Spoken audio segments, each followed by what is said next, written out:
1945 یہ بات تو آپ سب لوگوں نے سن رکھی ہوگی کہ ہیروشیما اور ناگاساکی کی تباہی کے بعد جاپان کی اکانومی کولیپس کر چکی تھی۔ اپنی اسی اکانومی کو سپورٹ کرنے کے لیے جاپان نے اپنی پوری توجہ اپنے ایجوکیشنل سسٹم پر دے دی اور یہاں سے ہی جاپان کی ترقی کا سفر شروع ہوا۔ اگر ایجوکیشن کسی بھی ملک کی ترقی میں رول کیسے پلے کرتی ہے؟ پاکستان کا ایجوکیشنل سسٹم کیا واقعی میں خراب ہے؟ اگر ہاں تو آخر کتنا زیادہ خراب؟ کیا اسٹوڈنٹس کا رٹا سسٹم ہی اس کی خرابی کی سب سے بڑی وجہ ہے؟ اگر نہیں تو آخر وہ مین پوائنٹ کیا ہے جس نے پاکستان کو صرف آئی ٹی کی فیلڈ میں ہی انڈیا سے بھی 10 سال پیچھے دھکیل رکھا ہے؟ وائس آف عدیل کی ایک اور ویڈیو میں خوش آمدید۔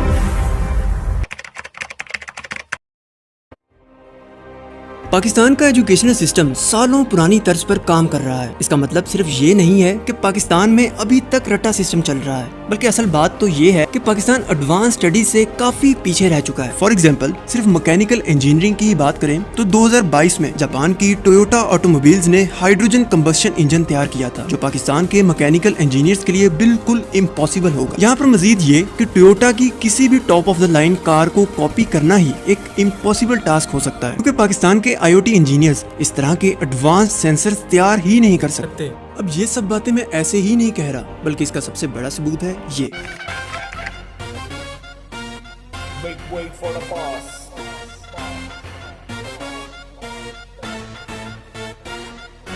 یہ کار پچھلے 30 سالوں سے پاکستان کی سڑکوں پر راج کرتی آئی ہے، اور حیرت انگیز بات یہ ہے کہ ان 30 سالوں میں اس کار کے بمپر اور گرل کے علاوہ کچھ بھی چینج یا ایڈوانس نہیں ہو سکا۔ اور یہاں پر مزید ظلم یہ کہ اس کار کا انجن ہی باہر سے امپورٹ کیا جاتا تھا۔ اب آپ خود اندازہ لگائیں کہ پاکستان کی مکینیکل فورس کا یہ شاہکار اگر مارکیٹ میں آتا ہے تو دنیا ٹویوٹا کی ایڈوانسڈ فیوچرسٹک کارز کو چھوڑ کر اسے کیوں خریدے؟ اب اس سب میں پاکستان کے اسٹوڈنٹس کا کوئی قصور نہیں ہے، بلکہ اصل وجہ ہے ایجوکیشنل بجٹ۔ پاکستان کے ٹوٹل جی ڈی پی کا صرف 5.2% ہی پاکستان کی ایجوکیشن پر خرچ کیا جاتا ہے۔ یاد رہے کہ کسی بھی ملک کا ایجوکیشنل بجٹ صرف اس ملک کے government schools, universities, teachers, workers اور اسٹوڈنٹ کو ہی سپورٹ کرنے کے لیے نہیں ہوتا، بلکہ اس بجٹ کا سب سے بڑا مقصد ہوتا ہے research and development. Research and development کا مطلب ہوتا ہے کہ کسی بھی تیار شدہ چیز پر مزید کام کیا جائے تاکہ اس کو زیادہ سے زیادہ انوویٹو یعنی کہ جدید بنایا جا سکے۔ لیکن ریسرچ اینڈ ڈیولپمنٹ تو پاکستان سے پچھلے 25 سالوں میں کہیں غائب بھی ہو چکی ہے۔ یہی وجہ ہے کہ پاکستان کی مکینیکل انجینئرنگ فورس آج وہ ایڈوانسڈ کار تیار ہی نہیں کر سکتی جو ٹویوٹا پوری دنیا کو بنا کر دے رہی ہے۔ اب یہ تو تھی مکینیکل سائیڈ، آئیے ایک دفعہ کمپیوٹنگ سائیڈ پر بھی نظر ڈال لیتے ہیں۔ جیسا کہ میں نے ویڈیو کی سٹارٹنگ میں کہا کہ پاکستان کی آئی ٹی فیلڈ انڈیا سے 10 سال پیچھے رہ چکی ہے۔ آج پاکستان میں انفارمیشن ٹیکنالوجی کے بیچلر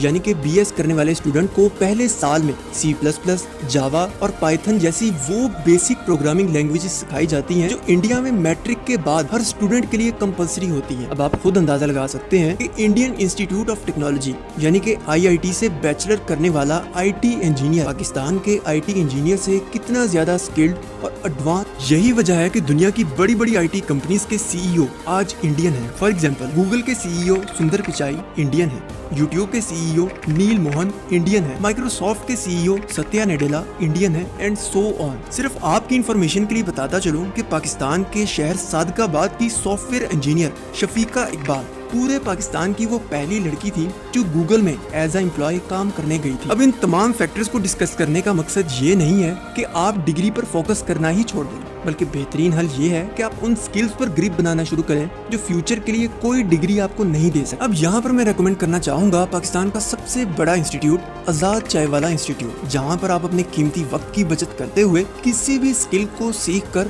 بہت جلد ایک ہینڈسم اماؤنٹ بنانے کے قابل ہو سکتے ہیں۔ مزید ڈیٹیلز کے لیے آپ آزاد چائے والا کا آفیشیل چینل بھی وزٹ کر سکتے ہیں۔ اب آل اوور پاکستان کے ایجوکیشنل سسٹم کو سٹیبل بنانے کے لیے ضروری ہے کہ ریسرچ اینڈ ڈیولپمنٹ پر زیادہ سے زیادہ توجہ دی جائے، جس کے لیے پاکستان کے جی ڈی پی سے ایک decent amount of budget educational sector کے نام کرنا پڑے گا، ورنہ وقت گزرنے کے ساتھ ساتھ ایجوکیشن میں باقی دنیا سے مزید پیچھے چلے جائیں گے۔ آج کی یہ ویڈیو یہیں تک تھی۔ اگر ویڈیو پسند آئی ہو تو ویڈیو کو لائک کر دیں اور چینل کو سبسکرائب کرنا بالکل بھی نہ بھولیں۔ نیکسٹ ویڈیو تک کے لیے اللہ حافظ۔